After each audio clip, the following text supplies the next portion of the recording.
Sziasztok! Veres Áron vagyok, és a mai videóban megnézzük azt, hogy az eToro-n hogyan lehet részvényeket vásárolni, illetve hogyan lehet eladni ezeket, hogyan lehet long pozíciót nyitni, ez a vásárlás, hogyan nyitunk short pozíciót, és hogyan zárjuk ezeket. Kezdjük is el! Nézzük meg, hogy az eToro-n hogyan lehet részvényeket vásárolni egy konkrét példán keresztül. Legyen ez a Virgin Galactic. Ez az a cég, amelyik turistákat fog kivinni az űrbe egy ilyen űrrepülővel. Ez a repülő két másik repülő között van, amelyek felszállítják az űr határáig, ott elengedik, gyakorlatilag kiugrik az űrbe, és onnan a turisták megnézhetik távolról a Földet, kicsengetnek egy olyan $250,000 pénzt, és visszajönnek, ha minden jól megy. Na most február 12-én ennek a cégnek lesz egy személyzettel egy tesztrepülése, ami valószínű meg fogja mozgatni az árfolyamot. Lássuk, hogy ennek a cégnek a részvényeit meg tudjuk-e venni az eToro-n. Hát írjuk be ide a kereső mezőbe az, hogy Virgin, és láthatjuk, hogy az első találatunk már a Virgin Galactic Holdings. Kattintsunk rá. Láthatjuk itt egy nagyobb mezőben az információkat ezzel a céggel kapcsolatban. Kattintsunk rá a chart mezőre.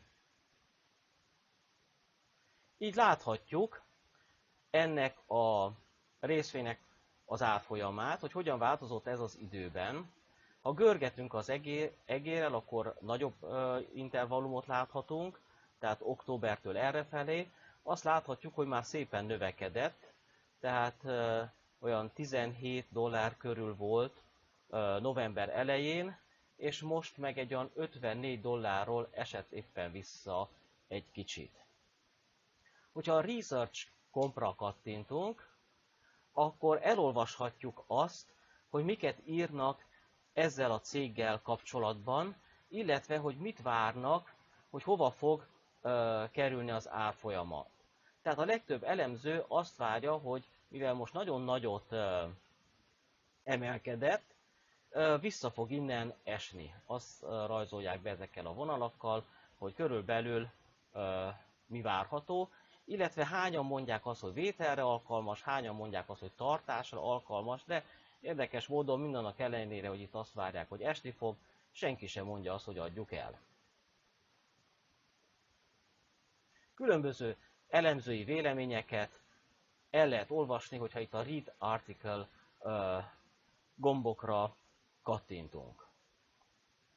Ha meggyőződtünk arról, hogy érdemes befektetni ebbe a cégbe, akkor a Trade gombra kattintunk, mivel hogy már behoztuk ide a céget, tehát kattintsunk még egyszer a Trade gombra, és megjelenik egy mező, ahol vásárolni tudunk. Mit látunk ezen a mezőn? Láthatjuk a részvénynek az árfolyamát, tehát egy darab részvény $54.50 kerül. És azt is láthatjuk, hogy egy kicsi visszaesése volt az utolsó nyitás óta, egy 0,69%-os. Hogyha itt hagyjuk a mezőt, hogy at market, az azt jelenti, hogy amikor nyitnak a piacok, akkor amennyi lesz a részvénynek az árfolyama, annyiért fogja nekünk megvenni az eToro ezt a részvényt. De ha mi attól félünk, hogy hirtelen felugrik nyitáskor, mondjuk $60 lesz, és mi olyan sok pénzt nem akarnánk, tehát az már nekünk túl sok lenne, amit nem akarnánk rákölteni, akkor ide beírhatjuk, hogy mennyiért szeretnénk megvenni, hogyha az Add Rate gombra kattintunk, alapból 54,52-t ír be, ezt átírhatjuk mondjuk 55,5-re. Pontot kell használni tizedes vessző helyett. Valóban kattintunk ahhoz, hogy ez az érték bemenjen, És most beállítottuk azt, hogy ha a részvény árfolyama nyitáskor nagyobb lenne 55,5-nél, akkor nem veszi meg nekünk az eToro a részvényt. Ha viszont kisebb lesz, tehát hogy mondjuk leesik 53,7-re, akkor megveszi. És 53,7-ért veszi meg, nem 55,5-ért, amit ide beállítottuk. Tehát ez csak a határ, hogy mi ennyit van. Ezután beállíthatjuk, hogy mennyit szeretnénk vásárolni ebből a részvényből. Állítsunk be mondjuk $100. Beírom ebbe a mezőbe, ahol az amount szerepel, és valóvá kattintok. Azt veszem észre, hogy akkor 1,82 darab részvényt vásárolna nekem, ami 0,09%-a lenne a virtuális portfóliómnak. De mondjuk, hogy én egész számú részvényeket szeretnék venni, tehát nem ilyen tört számot, akkor a Units gombra kattintok, és írjunk ide be mondjuk 2. Tehát akkor 2 részvényt vennék, kattintok valahová, és akkor azt írja ki, hogy $1100 vennék részvényt. De mivel hogy ez a virtuális számlám, és itt jobban szeretem a kerek számokat, mert áttekinthetőbb, visszatérek megint az amounthoz, és $100 fogok beírni. Láthatjuk, hogy ezt a részvényt így költségek nélkül tudom megvásárolni, tehát hogyha megvettem a részvényt, akkor az majd ott lesz a portfóliómba, és semmi más költségem nem lesz vele. Vásároljuk is meg, kattintsunk a Set Order gombra. Láthatjuk, hogy a Virgin Galactic megjelent a portfóliónkban. Itt viszont piros számokat látunk, ami nem jó, mert az azt jelenti, hogy veszteségben vagyunk. Vajon miért van ez így? Hát azért, mert minden részvénynek 2 árfolyama van. Van egy vételi, ami angolul buy, és azért látunk itt B betűt, illetve van egy eladási, ami angolul sell, és azért látunk itt egy S betűt. Tehát a vételi ár az $54,55, ennyit fizettünk érette, de ha rögtön el akarnánk adni a részvényt, akkor már csak $54,36 kapnánk. Lássuk, hogy mekkora ez az ár és százalékban. Hát az 54,55-ből kivonjuk az 54,36-ot, az 0,19, és ezt elosztjuk a vételi árral, ami 54,55,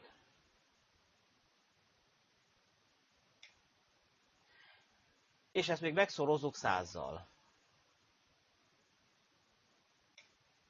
Azt látjuk, hogy 0,3, vagy majdnem, igen, 0,3 százalék az árrés.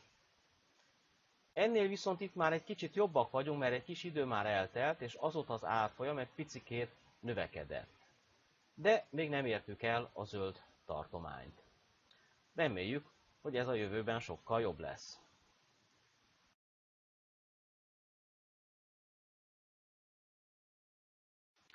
Fotballcsapatoknak a részvényeit is lehet venni, illetve eladni a tőzsdén.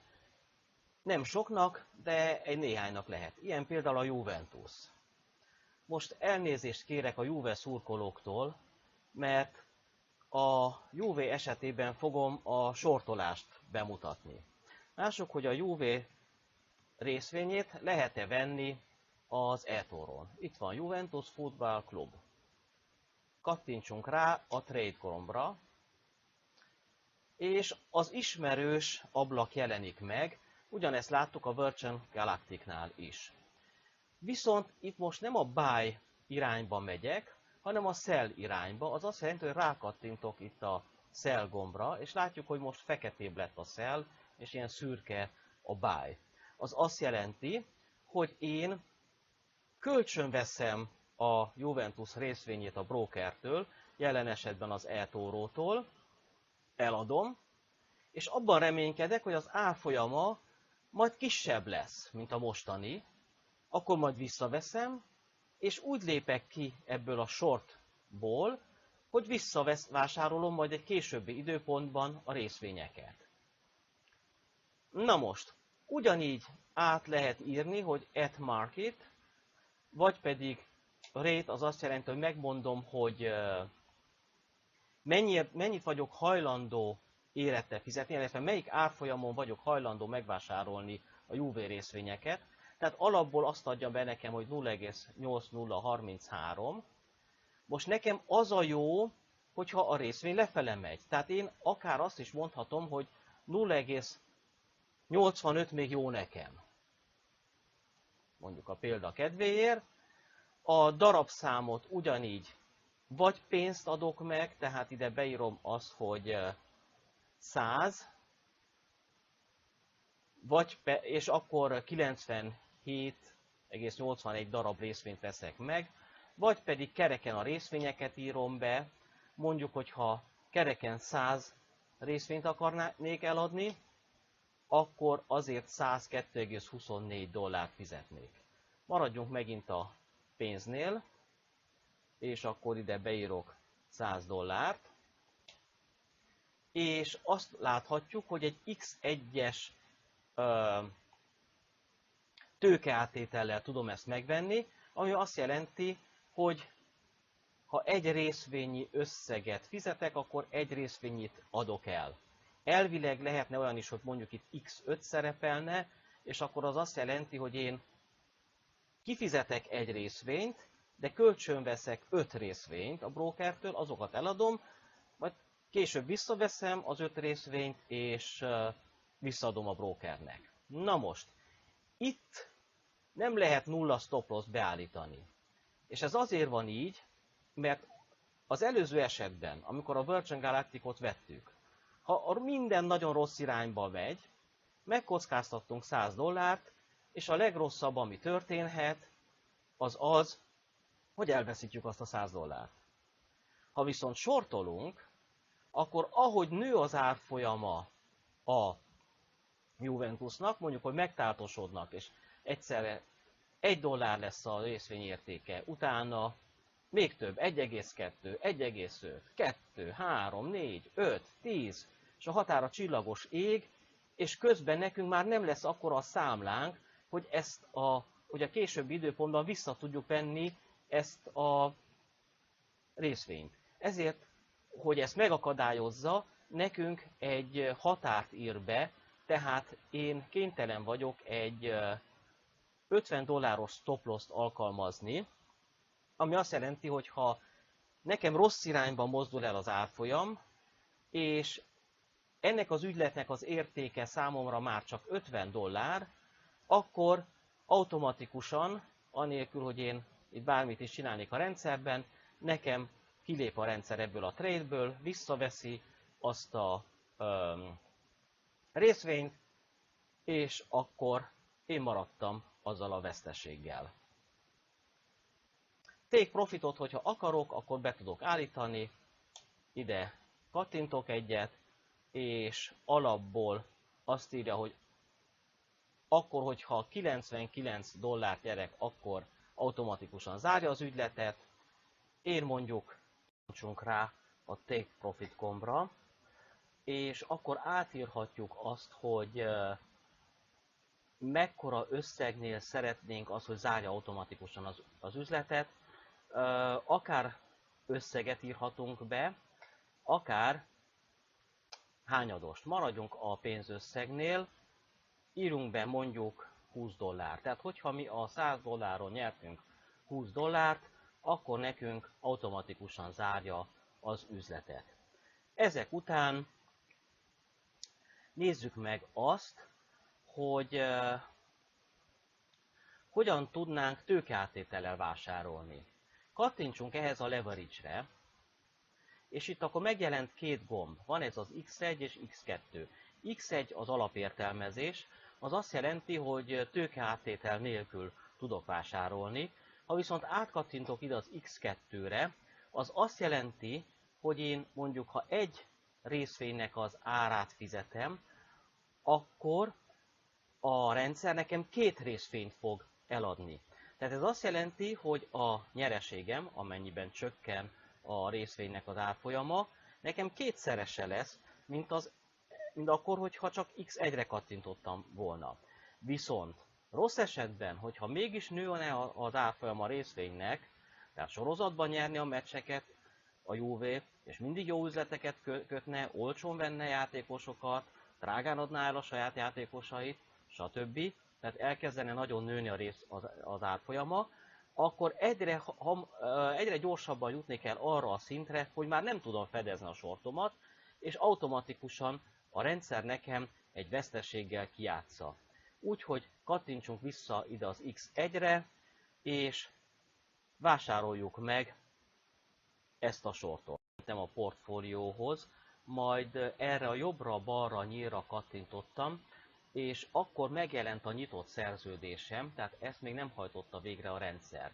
Itt látszik, hogy eladási irányban, tehát sell irányban vagyok a Juve-val, amit ugye a milánói tőzsdén forgalmaznak.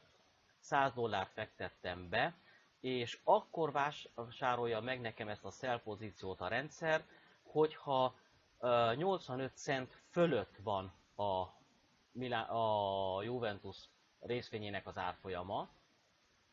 Viszont, hogyha ő tovább felfele fog mozogni, és eléri az 1,275 ezeléket, akkor lépjek ki ebből a short pozícióból, hogy ne növeljem tovább a veszteséget.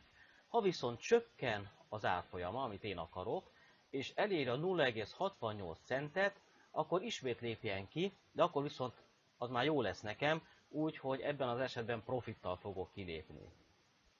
Tehát akkor semmiképpen sem mondom azt, hogy hajrá Juve. Hogy hogyan lehet zárni egy pozíciót. A logika ugyanaz mind a kettőnél, a long és a short esetében, tehát longról akkor beszélünk, amikor vételi pozícióban vagyunk, tehát megvettük a részvényt, és várjuk az árfolyam növekedését. Short pozícióról meg akkor beszélünk, amikor először eladtunk, és várjuk az árfolyam csökkenését. Élőben megnézhetjük, hogy hogyan tudok zárni mondjuk egy short pozíciót a bitcoinra. Kattintsunk rá, és látjuk, hogy itt két pozíciónk van. Van egy vételi pozícióm, itt írja, hogy buy BTC, és azon van egy szép kis nyereség, illetve most a gyakorlat kedvéért létrehoztam egy short pozíciót, tehát sell BTC. Mind a kettőt úgy tudjuk zárni, hogy erre a kis piros X-re kattintunk.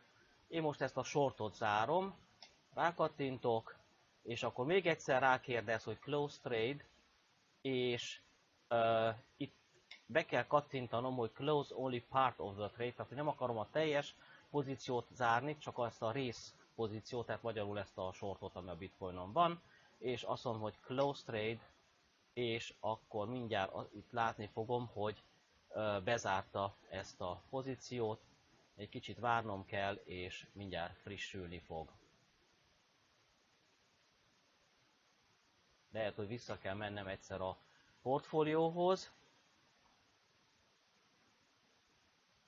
És hogyha megint megnyitom a bitcoint, még mindig nem zárta le.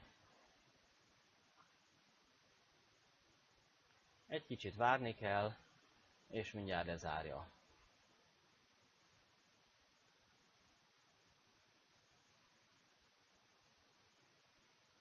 Látjuk, hogy a short pozíció már nincs itt. Néztük azt, hogy hogyan lehet részvényeket venni, azaz long pozíciót nyitni, hogyan lehet short pozíciót nyitni, illetve hogyan lehet ezeket lezárni. Hogyha hasznos volt számotokra ez a videó, akkor nyomjátok meg ott lent a like gombot, illetve iratkozzatok fel a csatornámra.